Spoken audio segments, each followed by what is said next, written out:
Good morning. Happy Friday to everybody. But the mood is unfortunately a bit somber. If you are bullish generally, then today is probably not the best day to be one.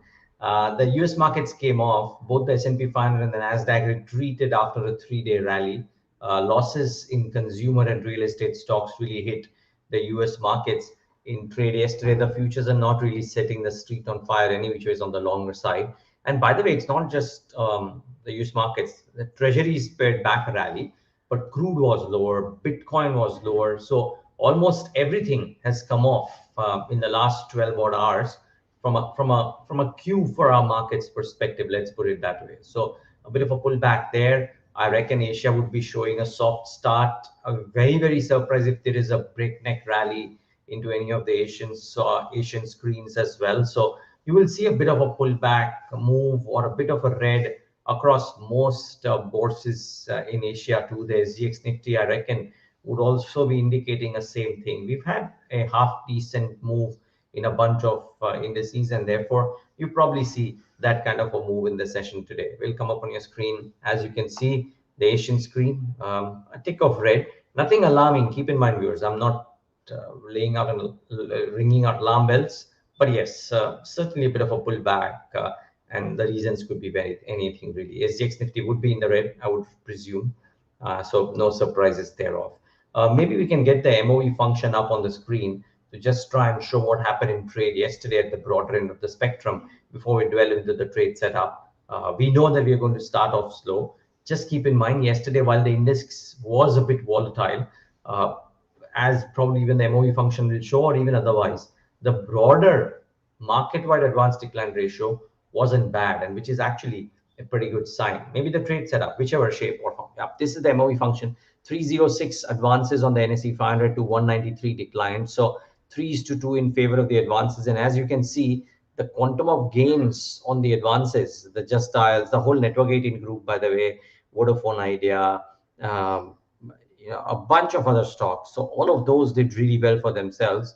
The losers, well, a bit of a corrective move into select names, but nothing too dramatic. That's the limited point I'm trying to make.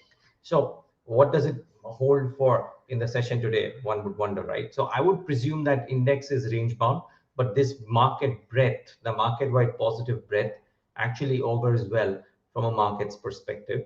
And the other really amazing thing, viewers, and kudos to everybody who's a retail investor out here, is the kind of diligence with which the retail investor is stuck through. Now, you would argue, some people might say, oh, it's a fool's game, so to say. But think of it.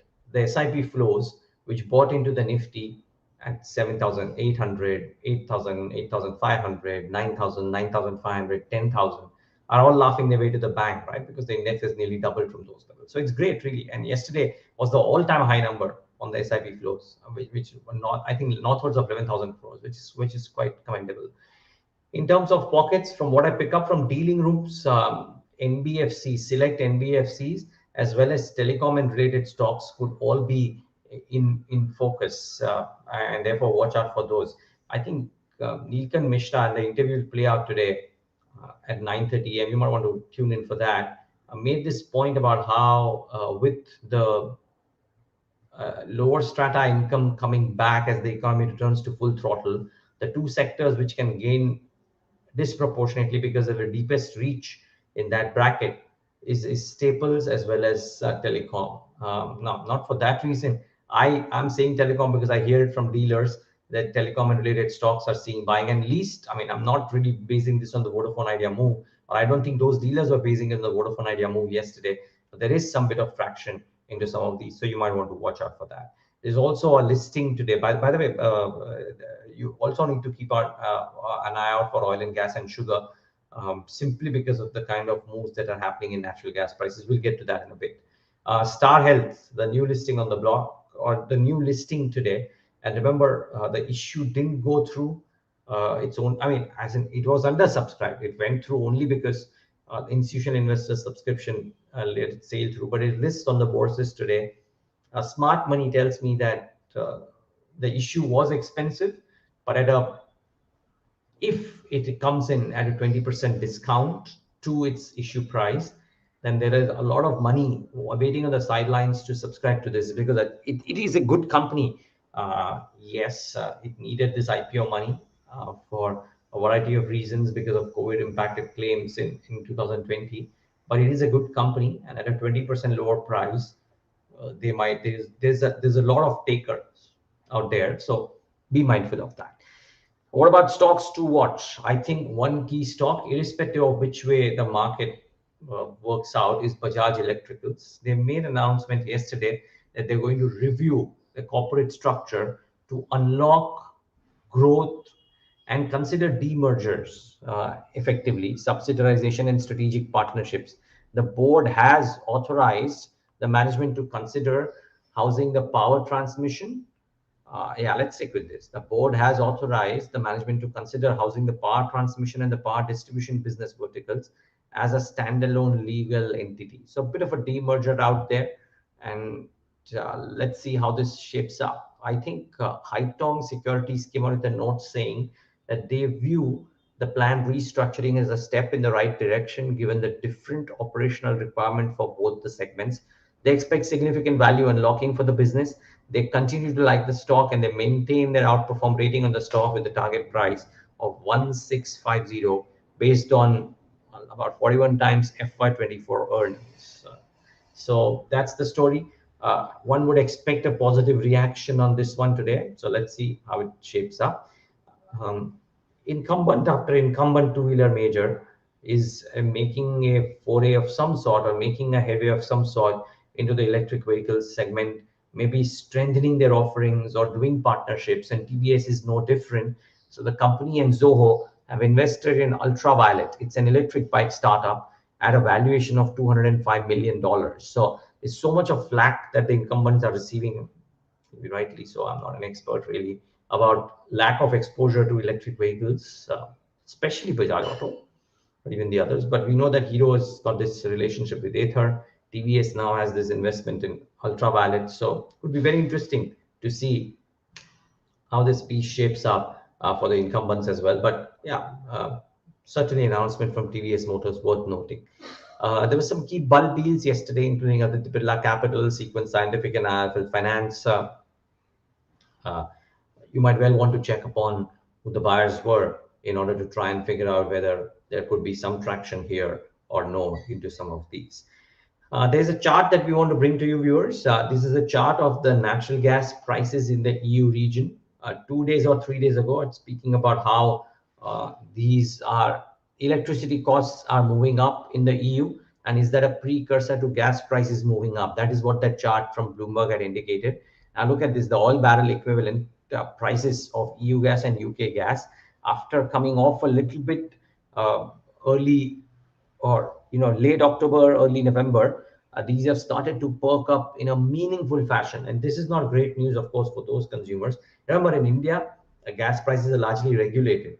But the point is, if indeed this is happening, there is a lot of conversation about whether there's some bit of swapping that happens for oil instead of this natural gas, because not only the supply is less, but the prices are inching up quite significantly.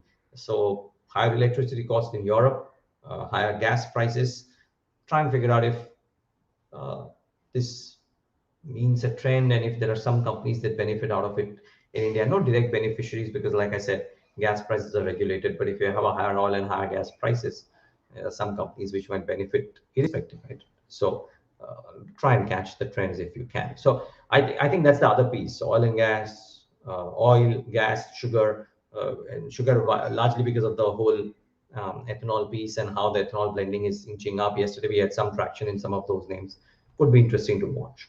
Lastly, a couple of brokerage names. JP Morgan came out with a note on Mahindra and Mahindra. They've initiated coverage with an overweight rating with the target price of 1100. They believe largely their optimism seems to be not because of the tractor segment, but because M&M has found itself a sweet spot in the SUV segment, and they believe that the company should be able to do well. So watch out for Mahindra and Mahindra. It's a dull day for the market, so I don't know how much of a reaction comes in, but could be interesting.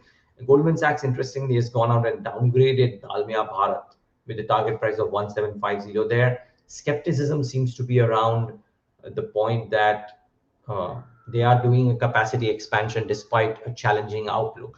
Now, again, viewers, like I always tell you, you got to weigh each brokerage call slightly differently. Yes, Goldman is negative, but like I said, if you watch and hear the Nilkan Mishra interview carefully today at 9:30 or whenever during the day, but we played out at 9:30, could be interesting to see his views on some of these economy-facing cyclicals as well. He's bullish on cement, so horses for courses. But yeah, for the day, from a trade perspective, would be interesting to see if indeed Dalmia Bharat has some negative reaction because of this Goldman Sachs loan.